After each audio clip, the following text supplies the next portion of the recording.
Y'all already know what it is. It's your boy Brown Bear. Hot out here in this Florida sun. I mean, we were just sitting back, you know, chopping it up, reminiscing about the good old days and all that. You know, tracking my roots, where I came from and where I'm going.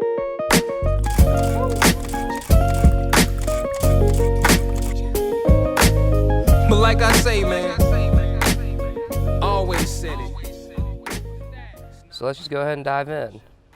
A really common question I had was a best starter camera, or what's a good camera for people to get into for vlogging, or just people asking about different starter cameras, or if you're trying to get into photography or video, people wonder like what is a good camera to start with.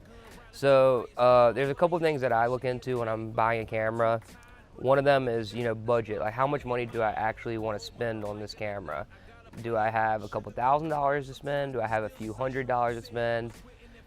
Those are going to be really big variables playing into what kind of camera that you're going to buy for your first camera or a starter camera. Another thing I look into that's really important is what's going to be the main use of the camera. Is it going to be something for, like I said, vlogging?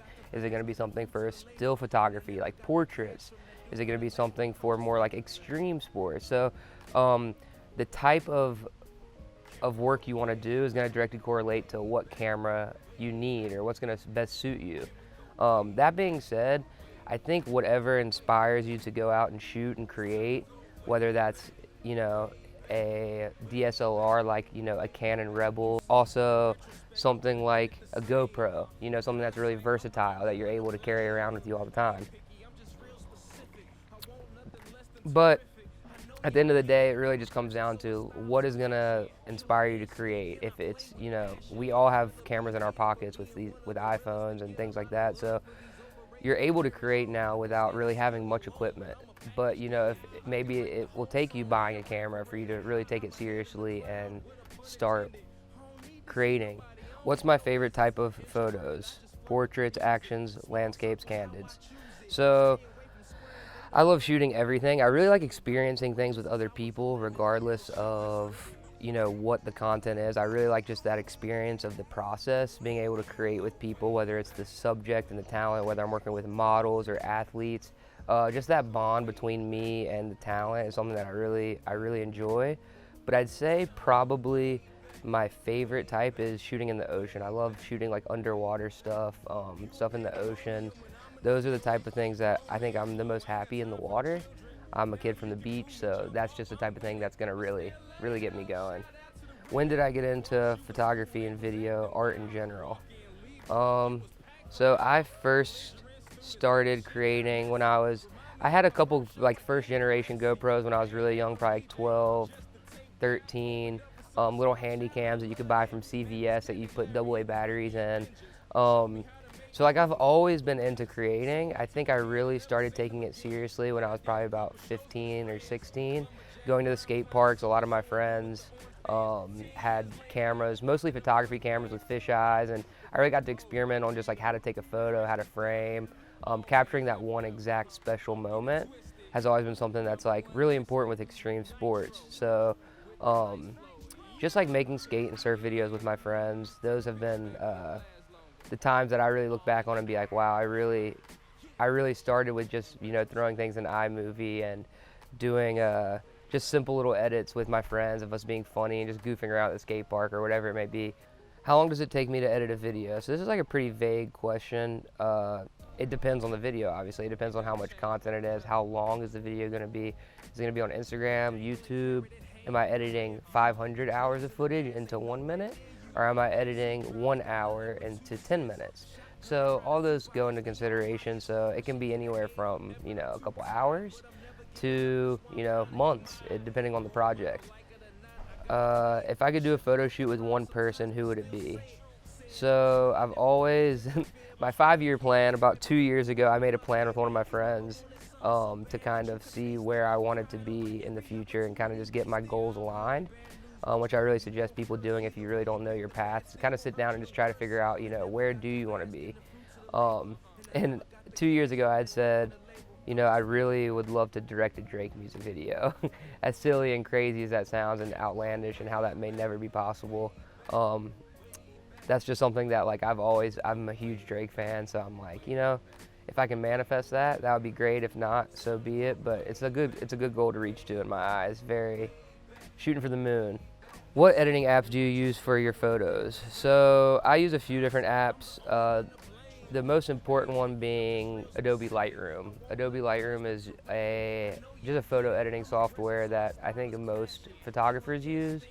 Depending on what I'm doing, what my final look I'm going for is, sometimes I'll use apps on my phone. Like, I don't know if you've heard of Huji, but Huji is it gives the photos a look of like a disposable camera. So that's like something that I play with sometimes, or honestly just editing my photos in my phone, like just editing iPhotos. Where am I from?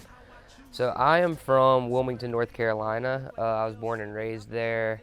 It's a small little beach community, beach town. Went to Flagler College in Florida for 2 years, decided that business wasn't really gonna be for me. And I really wanted to pursue film. So I went back to Wilmington, to my hometown, enrolled in the film program, and graduated with a degree in film studies as well as entrepreneurship. So a little bit of business in there. How did you land the Dior shoot, and what roles did you play? So I live in New York at the moment, and I have a good friend named Adam Bartoszewski, Captain Bardo, who is also a photographer, and he reached out to me because he was working with Dior on a fragrance campaign, and he needed somebody to help shoot and edit. So those were the roles where I play. I DP'd and edited it, and he did a lot of more of the creative direction. He had like a really good story, and a connection with the brand. And I kind of just came in as far as like, from a shooter's aspect and an editor aspect, and helped him put the pieces together. The shout out to Captain Bardo. How are you processing your film during quarantine? Post more Mamiya. I love my Mamiya. So I actually do not develop yet. That's on my 2020 list. I want to be able to develop and scan my own stuff, which I will probably be using tutorials from Linus and his camera. If you guys know who he is, you should give him a follow. He's a extremely talented film photographer. And what was your first camera? So my first camera, I had a bunch of little just like toy cameras, but my first like real camera that I would consider was a Canon Rebel T3i.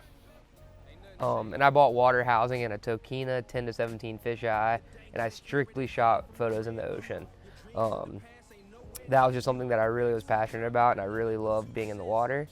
So yeah, what country would you like to go shoot? I've never been to Southeast Asia, Australia. There's a lot of places in the world, South America. There's a lot of places in the world I've never been. Peru is definitely up there. Indonesia is definitely up there.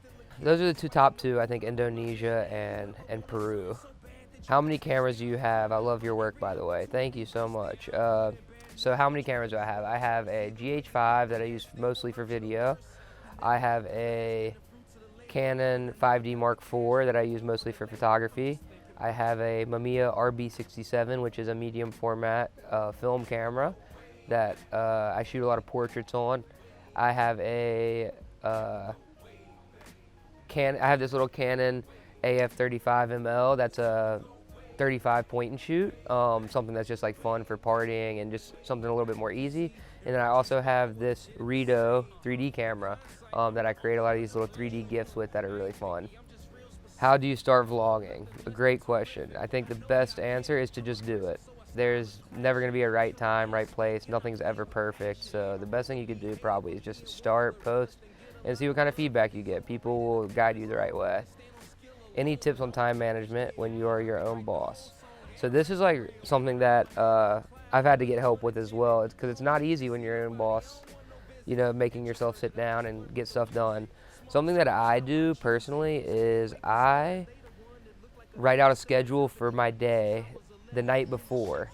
I think that planning ahead and also giving yourself increments. If you have a lot of things to work on, don't just plan on working on one project for 6 hours in a day, because you'll get tired of it. Sometimes it's good to have fresh eyes on things. So what I tend to do is do 2-hour increments with 15 minutes breaks in between. So splitting things up into sectors like that so you give yourself fresh eyes on each project, I think is really important. Favorite lens to shoot with? So recently I've been shooting a lot with the Canon 24-70 2.8. I also like, it just depends on what I'm shooting, honestly. But the 24 to 70 2.8 I use a lot because I have a speed booster for my GH5. So I have an adapter from Micro Four Thirds to Canon mount, so I can use the 24 to 70 on that. But I can also use it on my 5D Mark IV.